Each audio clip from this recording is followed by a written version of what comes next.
Please welcome the final American performance of the Year of the Flood.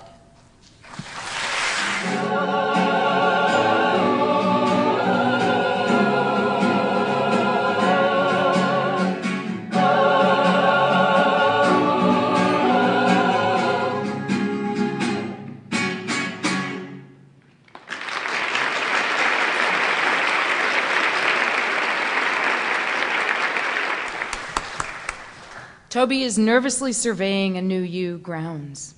Suddenly there's a racket of crows. They're excited about something. Not alarm calls, so not an owl, more like astonishment.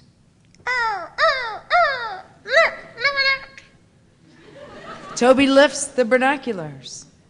Two men come out from among the trees. There are still people, alive. She blinks. Are these tears? She wants to rush downstairs and out in the open, hold her arms in welcome, laugh with happiness. But it could be a trick of the senses. Is she seeing things? The men are in camouflage gear, and there's another person with them, tall, in a khaki outfit, head hanging down, hands held together as if in prayer. And then another man emerges from the shadows. He's leading a huge bird on a leash. No, on a rope. A bird with blue-green iridescent plumes. But this bird has the head of a woman? I must be hallucinating, thinks Toby, because no matter what the gene splicers could do, they couldn't do this. The men and the bird woman look real and solid enough, but then hallucinations do. And then the one leading the bird woman looks up. He must have seen Toby, because he begins to shout, waving his free arm. Light glints from a knife. The other two men look, and they all start trotting toward the spa. The bird creature has to keep up with them because of the rope, and now Toby can see that the feathers are a costume of some kind. It's a woman. No wings. A noose around her neck. Not a hallucination, then. Real evil. She centers the knife man in her scope and shoots at him. He staggers backwards and yells and stumbles, but she isn't fast enough, so although she squeezes off a couple more, she misses the other two. And now the wounded man's up again, limping, and all of them are running back to the trees. The bird woman's running with them, not that she has a choice because of the rope, and then she falls down and vanishes in the weeds. Behind the others, the green tree leaves open and swallow. Gone now, all of them. Time passes, and then more time. She scans the trees. No men, no bird woman. Maybe I lost my mind, thinks Toby. Or not lost, but temporarily misplaced. She hears the crows again, making a commotion close by. This time it sounds like laughing. Toby, help me! She makes her way down the stairs, open the doors. No one. She's just outside the garden gate when a woman comes around the building. She's hobbling. She's thin and beat up. Her long hair's across her face, matted with dirt and dried blood.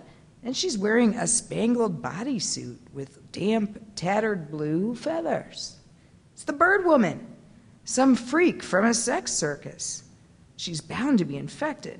A walking plague. If she touches me, thinks Toby, I'm dead. Keep away from me, she shouts. She backs up against the garden fence. Out of here. The woman sways on her feet. She has a gash on her leg and her bare arms are scratched and bleeding. All Toby can think of is the fresh blood, boiling with microbes and viruses. No, I'm not sick. Tears are running down her face, but they'd all said that in their despair. They'd said it, bleeding, holding up their hands for comfort, for help. The rifle! She fumbles with the staff. How to fend off this festering hotspot? Maybe I should bang her on the head with a stone, thinks Toby, but she doesn't have a stone. A good kick in the solar plexus, and then wash my feet. You are an uncharitable person, says the voice of Nola. You have scorned God's creatures, for are not human beings God's creatures too? From under the mat of hair, the woman pleads, She crumples, falls to her knees, and then Toby sees it's Wren. Beneath all the dirt and the mangled glitz, it's only little Wren. Constant threat, constant threat, constant threat, constant threat. This end of ours tonight is not the end. The story is ongoing. What will Toby and Wren do now that they are together? What has happened to Amanda and to Shackleton, Crozier, and Oates? Are Blanco and the vicious paintballers still lurking about? Is Zeb still alive? Will Toby's knowledge of poisonous mushrooms help her in time of need?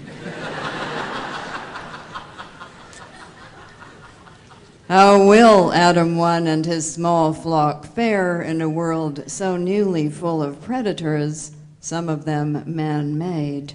And what will everyone eat now that they will soon be really, really hungry?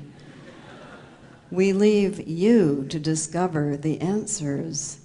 Thank you for being here.